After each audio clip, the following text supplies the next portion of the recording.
Hello， 大家好，欢迎收看最新一期节目，我是小编。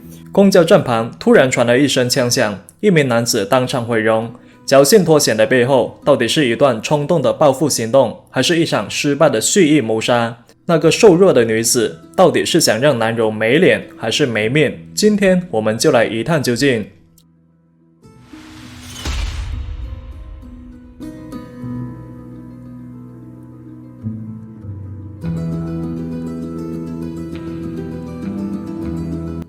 故事发生在中国江苏省的南京市。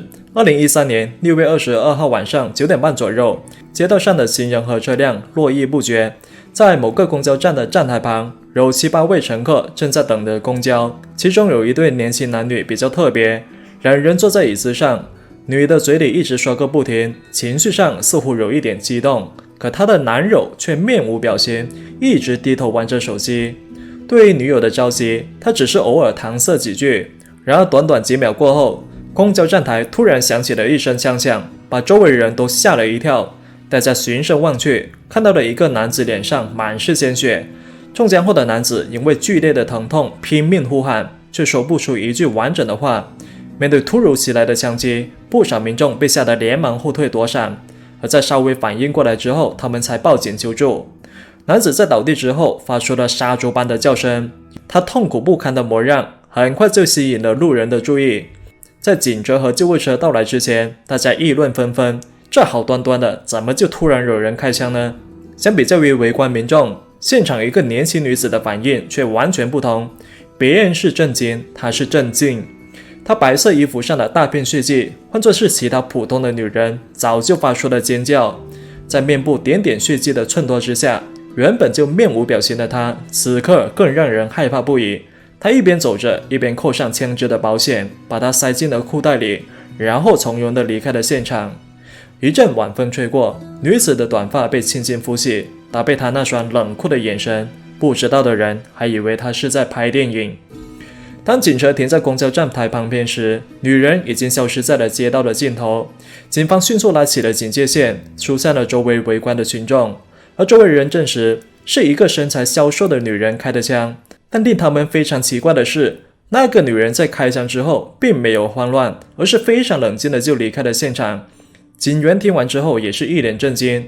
调查之后，他们就获悉受害者名叫李挺，当天他出门呢，就是为了见一个叫做陈迪的女性，也就是他的前女友，不料却被当街射了一脸。而根据资料，这个陈迪来自于河南，初中毕业之后就辍学外出打拼。在多年的摸爬滚打之后，她成为了一个女强人，在职场上的表现非常出色，年仅27岁就成为了一家公司的高层，而且在案发之前没有任何案底记录。案发后，警方马上发布了通缉令，他们告知各位市民，如果有该女子的线索，请立即上报。警方非常不解，既然是来找前男友，那为什么要在闹市街头公然对前男友开枪呢？而在搜捕陈迪的几天时间里，警方是胆战心惊，他们很害怕会有其他人死在这个女子的枪下。而后来警方就确定陈迪藏在某个出租屋里。当荷枪实弹的警方为他戴上手铐之后，所有人才深深松了一口气，因为在房间里面他们还发现了20多颗没有用过的子弹。不过出乎意料的是，当时陈迪的情绪非常的冷静，他直接就承认自己是开枪的人。而在走进审讯室之后，陈迪就哭诉地说，实际上他才是受害者。陈迪表示，在1年前时，自己是一家公司的高层，有空时喜欢拉二胡。有一次在某个二胡论坛里，他就认识了一位男网友，他就是李挺。由于对方拉二胡的技术很好，久而久之就跟他熟络了起来。而在李挺的耐心指导和温柔鼓励下，陈迪就迅速陷入了爱情的漩涡。两个人聊天的内容是越来越大胆，关系也是越来越亲密。对于陈迪来说，虽然她是个早早就接触社会的女强人，但是在爱情方面却是一片空白，根本就没有尝过爱情的酸甜苦辣。后来某天，李挺就向陈迪提出了奔现的建议。其实陈迪很害怕，不怕对方是个抠脚大汉，最怕对方想割你腰子。犹豫一番之后，陈迪就决定为爱疯狂一次。他同意了见面的请求，专门请了个长假，独自来到了李挺所在的城市湖南长沙。一路上，陈迪忐忑不安，但好在从小习武，看似柔弱的他，实际上是个擅长拳击的女汉子，一拳能让你头晕目眩，两拳让你怀疑人生，三拳则让你直接 say goodbye。见到李挺本人后，陈迪彻底沦陷了。当时的李挺留着一头漫漫长发，身材高高瘦瘦，搭配俊秀的脸庞，这副艺术家的气息，完美的契合了陈迪的口味。而在长沙，两个人就度过了愉快的几天。而陈迪还发现，实际上李挺比他想象中的更有魅力。这个男人不仅浪漫多才，而且非常幽默风趣。然而，快乐的日子总是短暂的，在相聚几年后，两个人就不得不分开。李挺也只是因为工作才暂时在长沙停留，而最后呢，还是要回到老家江苏省南京。而陈迪在河南也有工作要处理。在告别时，李挺就忍不住说出了自己的心声：我实在不想和你分开，希望你能够跟我回南京。而对于陈迪来说，没有体验过爱情的他，傻傻的以为对方这句话就是一起度过余生的承诺。虽然有一种360度全方位触电的感觉，但是陈迪并没有立刻就答应李挺，毕竟自己的事业、人脉还有家人都在河南，一时之间根本难以割舍。可回到家之后，对李挺的思念就让陈迪辗转难眠。思索几天之后，他就决定跟随李挺。虽然舍不得在河南的事业，但南京是个大城市，自己既然能够在河南混得风生水起，那在大城市固然也可以大展宏图。而且李挺也说过会帮自己安排工作。最终在恋爱脑的作用下，陈迪就买了通往南京的车票。实际上在接受审讯时，陈迪就表示，在长沙偶遇男友时，眼尖的他就知道男友的工作应该是传销，但是想着只要这个男人是真心爱自己的，那干传销又有何妨呢？在男友的洗脑下，短短几天时间，陈迪就从叱咤职场的女高层变成了传销组织的底层员工。搬到南京后，两人直接开始同居。期间，李挺还要求陈迪利用此前的人脉不断拉新人进来，但是赚来的钱呢，都由李挺保管。李挺还美其名曰，这些收入呢，是两个人未来创业计划的启动金。而在男友的精神 PUA 之下，陈迪就越来越依赖他，即使对方只是想利用他赚钱。同居期间，虽然两个人做了安全措施，但陈迪发现自己还是不小心怀孕了。而在怀孕的第68天，她就被男友说服去医院打了胎，这导致她身体变得非常虚弱。可是男友根本就没有在意她的健康状况，在手术的第10天之后，就要求和她做爱。说着说着，陈迪就流下了眼泪。她觉得男友根本就不配当人，简直就是个畜生来的。不但如此，陈迪还透露，每次吵架之后，男友总会使用暴力，包括言语和肢体两方面。更让人无法忍受的是，男友居然偷偷背着自己，同时与多个女人有不正当的关系，比如说房东的女儿，还有周围同事等等。单单是有嫌疑的人就多达7、8个。为了男友，自己放弃了原本成功的人生，可最终却落得个痴心错付的结局。陈迪是彻底崩溃了，他决定报复这个伤害他的男人。既然你不要脸，那我就让你没脸。陈迪托关系买了一把改装枪，在公交站那天，就是因为实在无法继续忍受，才朝男友的脸颊扣动了扳机，让他彻底毁容。而这时，警方就打断了他的供述。警方表示，根据我们的了解，你男友实际上并没有限制你的人身自由。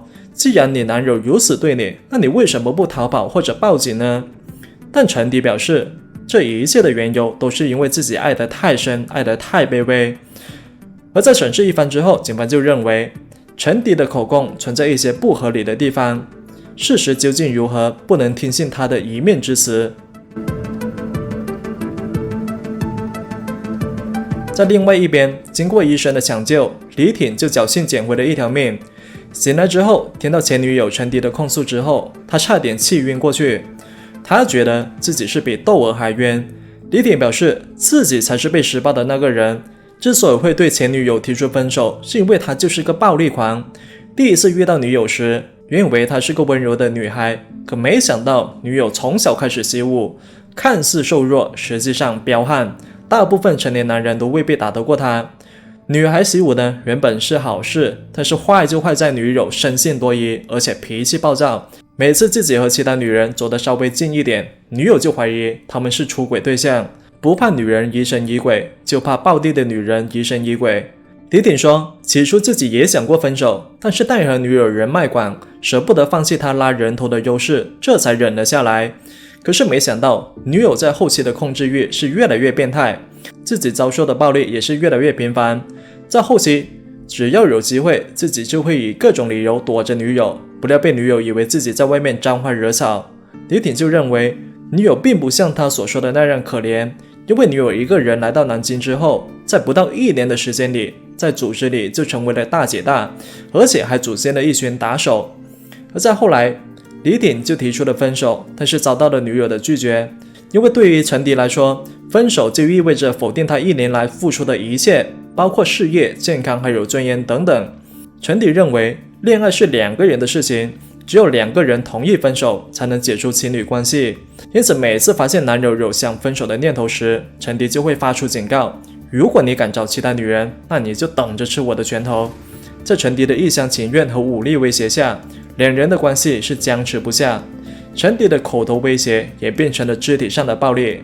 有一次，李挺实在受不了了，就偷偷搬了出来，在外面租了房子住。但几天之后，李挺回到租房时，却发现女友和一群打手在门口等着自己。不出意外，他随即就被围在一起打了一顿。这次惨痛的经历让李挺深知，与陈迪在一起就是和定时炸弹绑在一起，以后就算是有钱也没命花。他决定彻底跟女友分手。2人分开后，陈迪独自离开南京，回到了河南。1年前，他离开河南时充满希望，要跟男友在南京干一番大事业，生一堆可爱的孩子。但1年后再次回到故乡时，却失去了所有事业、财富、爱情还有健康。可男友不但得到了自己的身体，还靠着自己赚了很多钱。越想越觉得憋屈的陈迪觉得不能就这样算了，所以他就找人买了一把改装枪，准备报复。他致电男友，如果你不出来见面给我个说法，我就会纠缠到底。而李挺就深知女友的疯狂，所以为了自己的安全，他就决定在女友还没有完全失去理智之前，快刀斩乱麻，把话说清楚。但让李挺怎么也没想到的是，见面那天等待他的，除了女友本人，还有女友手里的一把枪。陈迪就展示了枪里的子弹，让男友知道这不是玩具枪。他举着枪要求男友跟他好好谈判，试图挽回2个人之间的感情。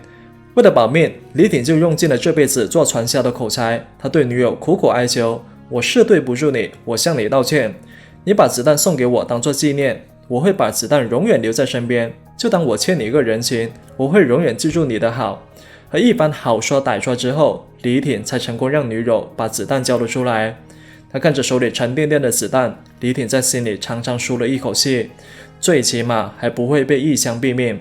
可就在这时，女友又从口袋里掏出了1颗子弹，然后装上了枪。